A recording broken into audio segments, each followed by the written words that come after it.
கொளத்தூரில் திமுக தலைவரும் முதலமைச்சருமான மு.க.ஸ்டாலின் அவர்கள் தேர்தலில் தோல்வி அடைந்த பிறகு, அதாவது ஒரு 2 நாள் கழிச்சு சூப்பர் ஸ்டார் ரஜினிகாந்த் அவர்கள் மு.க.ஸ்டாலின் அவர்களை சந்தித்து பேசியிருந்தார்.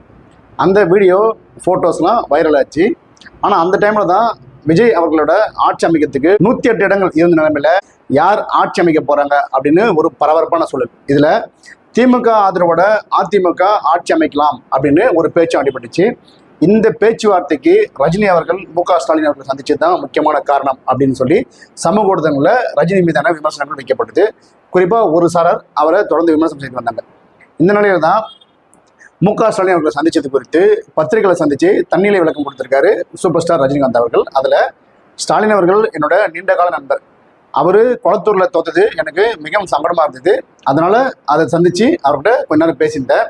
அதே சமயம் விஜய் சிஎம் ஆகக்கூடாது, அதிகாரத்துக்கு வரக்கூடாது, அதை தடுக்க தான் நான் அதிமுகவும் திமுகவும் இணைய வேண்டும், இதுக்காக தான் நான் மு.க.ஸ்டாலின் அவர்களை சந்தித்தேன் அப்படின்னு ஒரு தவறான தகவல் பரப்பப்பட்டது. ஆனால் அந்த சூழலில் அதை பேச வேண்டிய இடம் அதல்ல. அதே மாதிரி அந்த அளவுக்கு தரம் தாழ்ந்து பேசக்கூடியவன் இந்த ரஜினிகாந்தும் இல்லை. அதே போல் விஜய்க்கு வாழ்த்து சொல்லவில்லை அப்படின்னும் என் மீது ஒரு விமர்சனம் வைக்கப்படுது. விஜய் வெற்றி பெற்ற உடனே எக்ஸ் தளத்தில் வாழ்த்தும் பதிவு செஞ்சிருக்கேன். விஜய் வெற்றி பெற்றது எனக்கு எந்த பொறாமையும் கிடையாது. ஏன்னா நான் அரசியலில் இல்லை. ஒருவேளை கமல் வெற்றி பெற்று சிஎம் ஆயிருந்தா கூட எனக்கு கொஞ்சம் பொறாமை வந்திருக்கும். ஆனால் அதுவும் டவுட் தான். அப்போ கூட எனக்கு அந்த பொறாமை வராது. எனக்கும் விஜய்க்கும் ஒரு தலைமுறை இடைவெளி இருக்குது. எனக்கு அவர் போட்டி இல்லை, அவருக்கு நான் போட்டி இல்லை அப்படின்றத நான் ஏற்கனவே பல முறை தெளிவாக சொல்லியிருக்கேன். எப்போ நான் வெளியூர் போனாலும் விமான நிலையத்தில் பத்திரிகையாளர்களே சந்தித்து வழக்கம். அதே மாதிரி தான் ஒரு பத்திரிகையாளர் நான் வெளியூர் போகும்போது ஒரு பத்திரிகையாளர் விஜய் சிஎம் ஆகிட்டாருன்னு சொல்லி ஃபோனை காமிச்சாரு. நான் சிரிச்சுட்டு போயிட்டேன். ஆனால் அதை வச்சு விஜய்க்கு சிஎம் ஆகுது எனக்கு விருப்பம் இல்லை அப்படின்னா தவறான தகவல் பரப்பப்பட்டது. அவர் ரொம்ப சின்ன வயசுல முதல்வராக இருக்காரு. எம்ஜிஆரும் என்டிஆரும் கூட இவ்வளோ சிறு வயதுல முதல்வராக அந்த மாதிரி ஒரு சாதனை செஞ்சிருக்காரு. அது எனக்கு ஒரு ஆச்சரியமான விஷயமா தான் இருந்துச்சு. 2 பெரிய கட்சிகளை எதிர்த்து வெற்றி பெற்று வந்திருக்காரு. மக்கள் ரொம்ப எதிர்பார்ப்போட விஜய்க்கு ஓட்டு போட்டிருக்காங்க. மக்களோட எதிர்பார்ப்பை அவர் கட்டாயம் நிறைவேற்றுவார் அப்படின்னு நானும் நம்புறேன்.